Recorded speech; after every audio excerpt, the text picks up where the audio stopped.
रहे हैं भारत समाचार। रुक करते हैं खबरों की ओर। खबर लखनऊ से है, जहां घने कोहरे का ऑरेंज अलर्ट जारी किया गया है और ठंड बढ़ने के आसार है। यूपी के कई जनपदों में घने कोहरे का अलर्ट जारी है। लखनऊ समेत कई जिलों में घने कोहरे का अलर्ट है। घने कोहरे के साथ साथ शीतलहर का प्रकोप रहेगा। भीषण ठंड और कोहरे से जनजीवन अस्त व्यस्त है।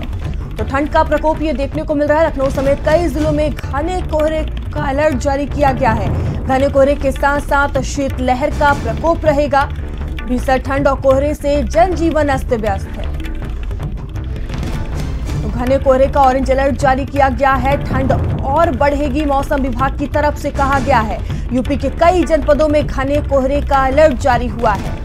तो लखनऊ समेत कई जिलों में घने कोहरे का अलर्ट जारी किया गया है। ठंड का ये प्रकोप देखने को मिल सकता है। घने कोहरे के साथ साथ शीतलहर का प्रकोप रहेगा। तो भीषण ठंड और कोहरे से जनजीवन अस्त व्यस्त है। घने कोहरे का ऑरेंज अलर्ट जारी किया गया है। ठंड बढ़ने के आसार।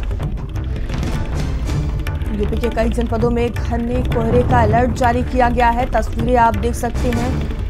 कोहरे का कहर देखने को मिल रहा है और कोहरे के कारण वाहनों की रफ्तार भी धीमी हुई है। सड़कों पर वाहन रेंगते हुए नजर आ रहे हैं। कोहरे का प्रकोप छाया हुआ है। वहीं मौसम विभाग की तरफ से कहा गया है कि ठंड और बढ़ेगी। घने कोहरे के लिए ऑरेंज अलर्ट जारी किया गया है। यूपी के कई जनपदों में घने कोहरे का अलर्ट जारी हुआ है।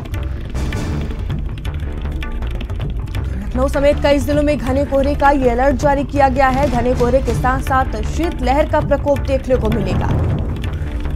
भीषण ठंड और कोहरे से जनजीवन अस्त व्यस्त है। घने कोहरे का ये प्रकोप देखने को मिल रहा है और घने कोहरे को लेकर ऑरेंज अलर्ट अब जारी कर दिया गया है। ठंड बढ़ने के आसार हैं। घने कोहरे से लोगों को तमाम तरह की दिक्कतों का सामना करना पड़ रहा है। वहीं वाहनों की रफ्तार धीमी हुई है। तो लखनऊ समेत कई जिलों में ये अलर्ट जारी किया गया है। घने कोहरे के साथ साथ शीतलहर का प्रकोप भी रहेगा। भीषण ठंड और कोहरे से जनजीवन अस्त व्यस्त हुआ है और घने कोहरे का ऑरेंज अलर्ट जारी कर दिया गया है।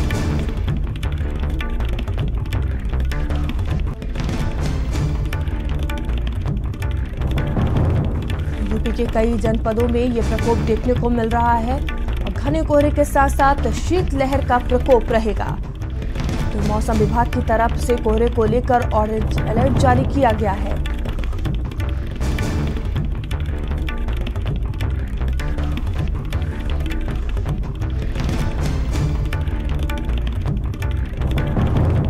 तो लखनऊ समेत कई जिलों में घने कोहरे का ये अलर्ट जारी किया गया है। घने कोहरे का प्रकोप देखने को मिल रहा है। घने कोहरे के साथ साथ शीतलहर का भी प्रकोप रहेगा। भीषण ठंड और कोहरे से जनजीवन अस्त व्यस्त हुआ है।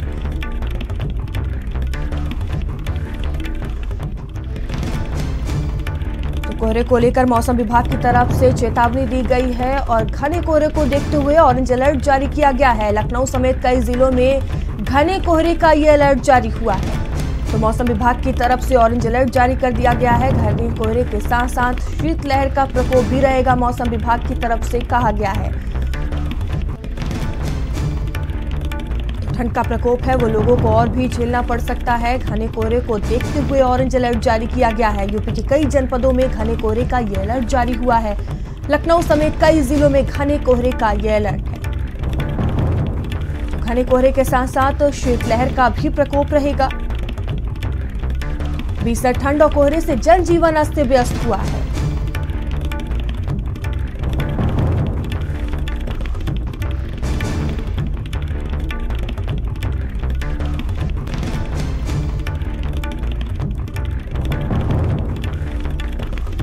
लखनऊ से संवाददाता संजय हमसे जुड़ चुके हैं। संजय, ठंड का प्रकोप देखने को मिल रहा है और मौसम विभाग की तरफ से क्या कुछ कहा गया है कोहरे को लेकर?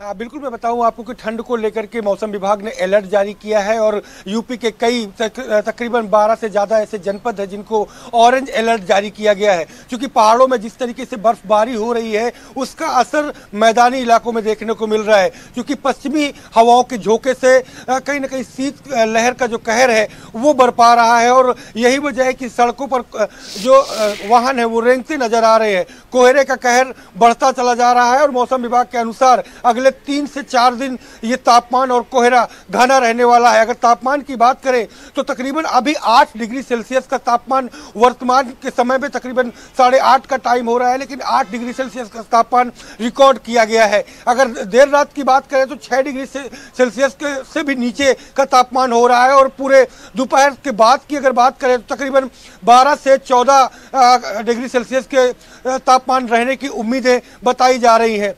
चारों तरफ से घना कोहरा छाया हुआ है, सुबह से ही लोग परेशान हैं चूंकि और पिछले कई दिनों से जो कोहरे का कहर है वो शुरू है और अगले आने वाले दिनों तक भी ये कोहरे का कहर देखने को मिल सकता है, जिसको लेकर के लोग परेशान हैं। घरों से निकलने में कहीं ना कहीं दिक्कतों का सामना करना पड़ रहा है। लोग गर्म कपड़ों के साथ घर पे अलाव तापते हुए नजर आ रहे हैं। तो जो ठंड का कहर है वो बेहद कहीं ना कहीं असर डाल रहा है और लोगों को झकझोर भी रहा है।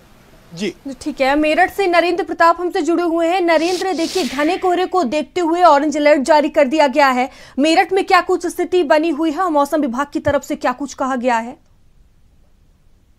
देखिए, कल की अगर बात करें तो कल कोहरा तो नहीं था, मौसम एकदम साफ था और धूप भी निकली थी करीब 11 बजे के बाद और शाम तक।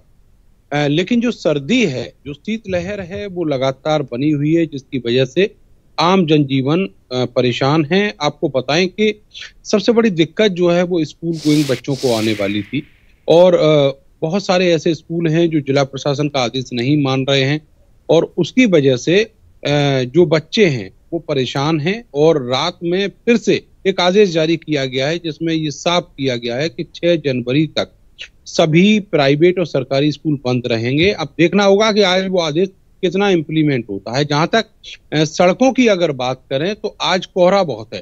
कोहरा बहुत होने की वजह से निश्चित तौर पर जो सुबह निकलने वाले लोग हैं उनको परेशानी होगी। इसके अलावा बसेज हैं उनको भी परेशानी होगी। ट्रकों की हड़ताल कल खत्म हो गई तो निश्चित तौर पर जो ट्रक हैं वो भी अब सड़कों पर दिखाई देंगे तो उनको भी दिक्कत होने वाली है। इसके अलावा चाहे रेल यातायात हो चाहे वो हवाई यातायात हो, सभी प्रभावित हैं कोहरे की वजह से। और जो रैन बसेरे हैं उनमें इंतजाम बेहतर करने के प्रयास जिला प्रशासन कर रहा है और वो हर दिन थोड़े से इम्प्रूव किए जा रहे हैं, जिसकी वजह से अब जो दिहाड़ी मजदूर हैं, गरीब लोग हैं, उनको थोड़ी सी दिक्कतें कम हुई हैं। मगर ये जो पश्चिमी उत्तर प्रदेश का इलाका है ये सटा हुआ है पहाड़ों से, तो यहाँ पर जो आने वाली हवाएं हैं, उधर जब बर्फबारी होती है तो इधर की जो हवाएं हैं बहुत ठंडी हो जाती है, वहां का असर यहाँ तक होता है। तो इसलिए निश्चित तौर पर ये इलाका वो है जहां पर लोग ज्यादा प्रभावित होते हैं सर्दी के दिनों। जी एसएस झा हमसे जुड़े हुए हैं झांसी से। एसएस झा, क्या कुछ झांसी में स्थिति बनी हुई है? मौसम विभाग की तरफ से क्या कुछ कहा गया है कोहरे को लेकर? देखिए, झांसी की बात करें तो पूरा बुंदेलखंड में कोहरा की वजह से लोग परेशान हैं, लेकिन इससे किसान को फायदा है इस कोहरे की वजह से। लेकिन आपको बता दें कि सड़कों पर सन्नाटा छाया हुआ। इस समय हम झांसी खजुराहो मार्ग देख सकते हैं, पीछे है, यहाँ से यहाँ खड़े हुए हैं। यहाँ पे हल्का सा बारिश भी हो रहा है और कड़ाके की सर्दी पड़ रही है। लेकिन नगर निगम की बात करें और नगर पालिकाओं की बात करें तो वहां पर तमाम जो अलाव हैं वो जलाए जा रहे हैं। झांसी में तमाम अलाव जलाए जा रहे हैं और ठंड को लेकर गांव देहात में तमाम जो नगर पालिकाएं हैं वहां भी अलाव जला रहे हैं। रही बात कम्बल की, कम्बल वितरण कम देखा जा रहा है। तमाम लोग हैं जो अपनी पन्नी में डालकर अपनी रात गुजार रहे हैं, वहां बैठे हैं और अपने आग जला रहे हैं और ठंड को बुझा रहे हैं। लेकिन जिस तरीके से शीतलहर जो पड़ रही है, लोग परेशान हैं, लोग घरों में दुबके हुए हैं। अब आपकी बात करें तो मौसम विभाग की, तो मौसम विभाग का कहना है अभी 14 तारीख तक इसी तरह का मौसम जो रहेगा। सभी लोगों से आगाह कर दिया है जिला प्रशासन ने, लोग जरूरी काम से घर से निकलें अगर कोई काम है तो, अगर नहीं तो तमाम लोग हैं जो शीतलहर के चलते अपने घरों में दुबके हुए हैं। लेकिन लगातार जिस तरह सर्दी पड़ रही है, सारे स्कूल हैं जो उनके छुट्टियां कर दी गई हैं, सारे बच्चे अपने घरों में हैं, लेकिन सुबह से लोग घूमने के लिए निकल जाते हैं। लेकिन सिर्फ प्रशासन का सिर्फ एक ही कहना है, अगर कोई भी व्यक्ति अगर कम्बल की जरूरत हो तो प्रशासन को कॉल करे, उसको कम्बल दिया जाएगा। लेकिन इस सर्दी से बचने के लिए प्रशासन लोगों को आगाह कर रहा है। जी संजय, देखिए ठंड का प्रकोप देखने को मिल रहा है और मौसम विभाग की तरफ से कहा गया है कि ये ठंड और बढ़ेगी। और जिला प्रशासन की बात की जाए तो लखनऊ में किस तरह की तैयारियां देखने को मिल रही है, फिर चाहे वो अलाव को लेकर हो या रैन बसेरे को लेकर हो? बिल्कुल सीएम योगी आदित्यनाथ ने सख्त निर्देश दिए थे जिला प्रशासनों को कि वो ऐसी शीतलहर पर चाहे रैन बसेरे हो, शेल्टर्स होम की बात करें या अलाव को जलाने की। हालांकि कंबल वितरण और शेल्टर्स होम तो देखा जा रहा है, लेकिन जो अलाव है वो कम जगह पर देखा जा रहा है। खास करके सरकारी जो लकड़ियां हैं वो सरकारी बंगलों के आसपास, मंत्रियों के बंगलों के आसपास, वहां पर अलाव की व्यवस्था ज्यादा देखी जा रही है। लेकिन जहां पर आम लोगों को अलाव की जरूरत है वहां पर अलाव की व्यवस्था कम देखी जा रही है। हालांकि मौसम विभाग के अनुसार अगले 3 दिनों तक लगातार ऐसा ही मौसम रहने वाला है। बरसात के भी आसार बताए जा रहे हैं और सर्दी जो है सितम अपना लगातार ढाएगी। और जो तापमान है वो लगातार गिर रहा है, दिन का भी तापमान गिर रहा है और रात का भी तापमान लगातार गिर रहा है। तो सर्दी का सितम अपने जोरों पर है और जो व्यवस्थापक हैं जिनकी कंधों पर जिम्मेदारियां हैं लोगों को बचाने की, जो खुली हवाओं में न लोग सोए, सर्दी से कोई भी डेथ न हो, ऐसा सीएम योगी आदित्यनाथ ने सख्त निर्देश जारी किए थे। हालांकि उतना इम्प्लीमेंट होता हुआ ग्राउंड में देखने को नहीं मिल रहा है। जी नरेंद्र, मेरठ में क्या कुछ स्थिति बनी हुई है? किस तरह की तैयारियां देखने को मिल रही हैं जिस तरह से ठंड का प्रकोप देखने को मिल रहा है? देखिए, तैयारियां जो हैं वो तो बेहतर हर साल की जाती हैं, लेकिन उनको जमीन पर उतरते हुए बहुत कम ही देख पाते हैं। करीब 1 दर्जन रैन बसेरे ऐसे हैं जो शहर में मौजूद हैं। अभी 4 दिन पहले जो बोर्ड की बैठक में, नगर निगम के बोर्ड की बैठक में जो संग्राम देखने को मिला था, उसमें भी इसी तरह का कुछ मामला था। जो 12 रैन बसेरे हैं, उन रैन बसेरों के लिए करीब 1 करोड़ रुपया रिलीज किया गया था अप्रूवल के बाद। तो उसको लेकर जो विपक्षी पार्षद थे उनका ये कहना था कि इसमें स्कैम हो रहा है, जबकि जमीन पर इतने पैसे की आवश्यकता है भी नहीं और ना ही इतना लग रहा है। तो इसी सब बातों को लेकर जो तनाव था वो बना हुआ था और जिसकी वजह से ये घटना हुई।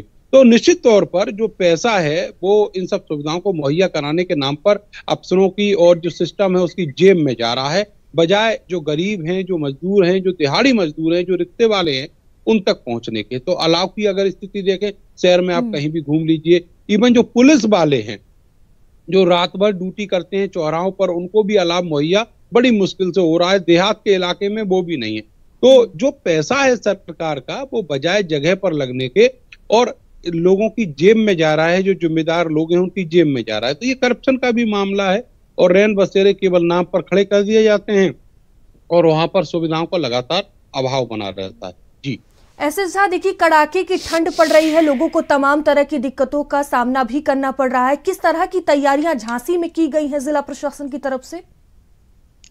देखिए, झांसी जिला प्रशासन की बात करें तो झांसी के नगर निगम, नगर पालिकाओं में अलाव की बात करें तो अलाव जलाए जा रहे हैं। हालांकि 1 हफ्ते पहले अलाव नहीं जलाए गए थे। जब भारत समाचार का खबर चलने के बाद नगर निगम चेता, उसके तमाम चौराहों पर अलाव जल रहे हैं। लेकिन सबसे बड़ी बात है, जहां पर जो रैन बसेरे बनाए गए हैं तो खुले आसमान के नीचे तमाम जो लोग हैं, मजदूर जो लेटे रहते हैं हर रोज की तरह, उनसे पूछा गया तो उन्होंने बताया कि वो रैन बसेरे में जाने नहीं देते हैं। वो जाने भी देते हैं तो 2 दिन के बाद उनको भगा देते हैं। तो इस कड़ाके की शीतलहर में लोग खुले आसमान के नीचे पन्नी लगाकर सो रहे हैं। तो कहीं ना कहीं प्रशासन को, नगर निगम को सोचना चाहिए कि उनके लिए व्यवस्था रखे, वहां आसपास व्यवस्था रखे ताकि वो ठंड से बच सकें।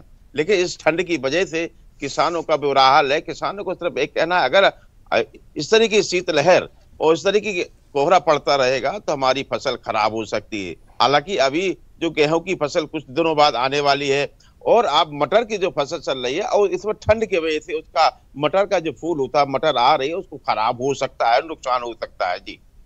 जी धन्यवाद एसएस झा। नरेंद्र, आप दोनों का बने रहेंगे संजय आप हमारे साथ।